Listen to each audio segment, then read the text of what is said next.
बेटा good morning. आज हम फिर एक अगले पार्ट के साथ उपस्थित हुए बेटा आपके पास क्लास 10th म्यूज़िक वोकल। मैं डॉक्टर श्रद्धा मलवी आपको पढ़ा रही हूँ। कल बेटा मैंने आपको नाद की परिभाषा, नाद की उत्पत्ति और नाद के प्रकारों के बारे में बताया था मैंने, और नाद के लक्षण मैंने बताए थे, लेकिन ये कह के छोड़ दिया था कि इतना पहले आप लिख लीजिए, इसको याद कर लीजिए। उसके बाद कल हम नाद के लक्षण के बारे में विस्तार से बात करेंगे। तो आज हम उन्हीं बातों को लेकर के पार्ट 2 लेकर के हम उपस्थित हुए हैं। ठीक है बेटा, आप इसको ध्यान से देखिए और समझिए। सबसे पहला लक्षण हमने बताया था नाद के लक्षण में, नाद की ऊंचाई और नीचाई।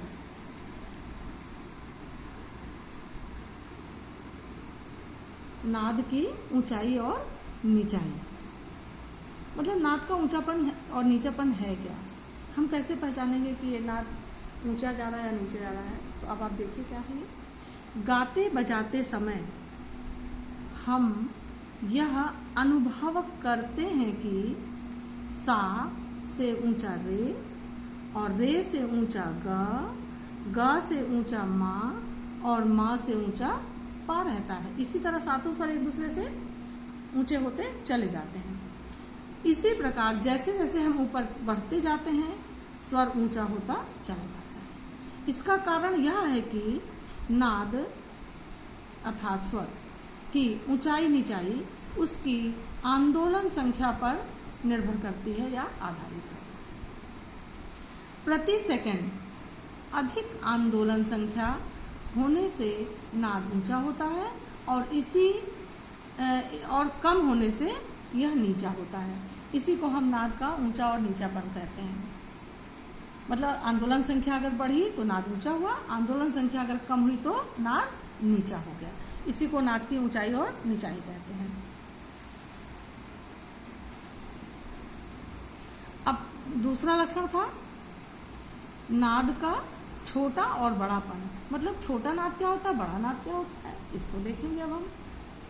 संगीतोपयोगी ध्वनि को हम धीरे से उत्पन्न कर सकते हैं और जोर से। जो संगीतोपयोगी ध्वनि है उसको हम कभी कभी धीरे से भी उत्पन्न करते हैं और बहुत जोर से भी कर देते हैं। कभी कोई धीरे में गाता है, कभी कोई जोर से गाता है।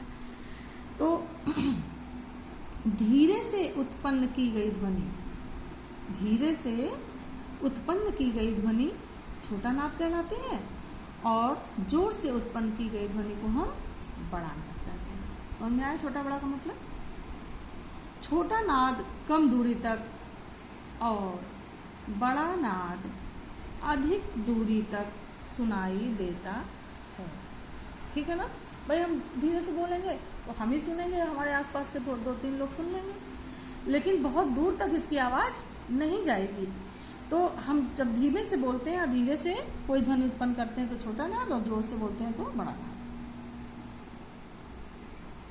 तानपुरे के तार को, अब लेते हैं इंस्ट्रूमेंट को, तानपुरे के तार को जब हम धीरे से छेड़ते हैं, उसको कोई भी तार आप लीजिए, आप धीरे से उसको करेंगे तो वो थोड़ा कम दूरी तक फैलेगा।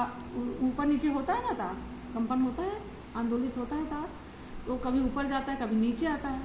तो कह रहे हैं कि जब तानपुरे के तार को जब हम धीरे से छेड़ते हैं तो तार के कंपन की चौड़ाई कम होती है। ठीक, और जब वही और तब वह नाद क्या हो जाएगा, छोटा हो जाएगा, क्योंकि उसकी चौड़ाई कम, उसकी आवाज थोड़ी दूर तक जा रही है।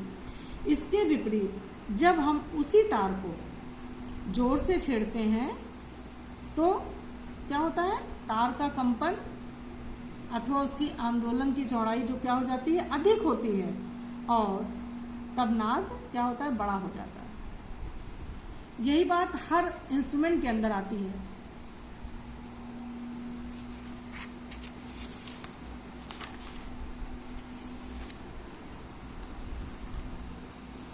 कोई भी इंस्ट्रूमेंट हम बजाएंगे तो अगर धीरे से बजाएंगे थोड़ी दूर तक, जोर से बजाएंगे अधिक दूर तक सुनाई पड़ेगा। यही नाद का छोटा और बड़ापन है।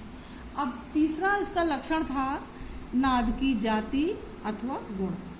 मतलब इसकी जाति क्या है, इसके गुण क्या है, नाद हम किस तरह से कैसे अलग अलग पहचानेंगे। तो कह रहा है कि वैज्ञानिकों का यह कथन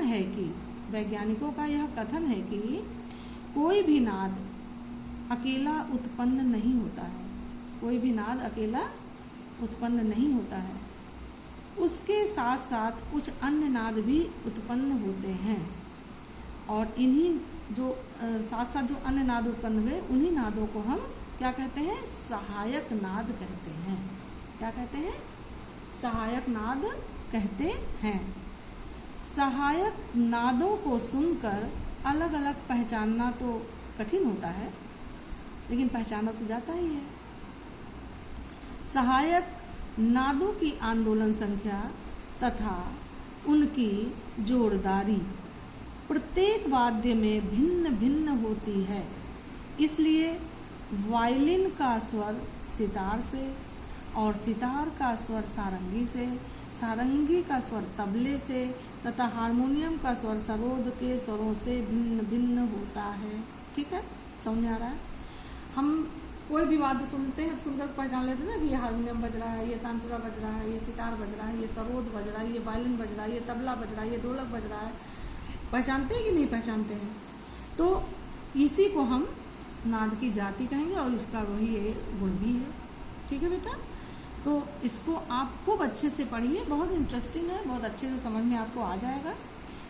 आपने कल जितना पोर्शन पढ़ा था, नाद की परिभाषा, नाद की उत्पत्ति, नाद के प्रकार, आहत नाद, अनाहत नाद क्या है, फिर उसके बाद नाद के लक्षण हमने तीनों बताए थे आपको।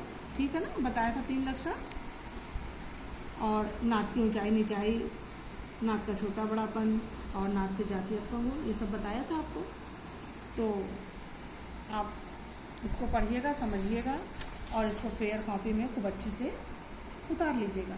ठीक, और आपकी एक जिम्मेदारी बनती है कि इसको आप याद करिएगा, खूब अच्छे से याद कर लीजिएगा बेटा। अगर नहीं समझ में आता है, कोई प्रॉब्लम होती है, आप तुरंत उसका समाधान हमसे पूछेंगे और हम आपके प्रश्नों का तुरंत उत्तर देंगे। ठीक है, तो आज हम इसको यहीं पर रोकते हैं।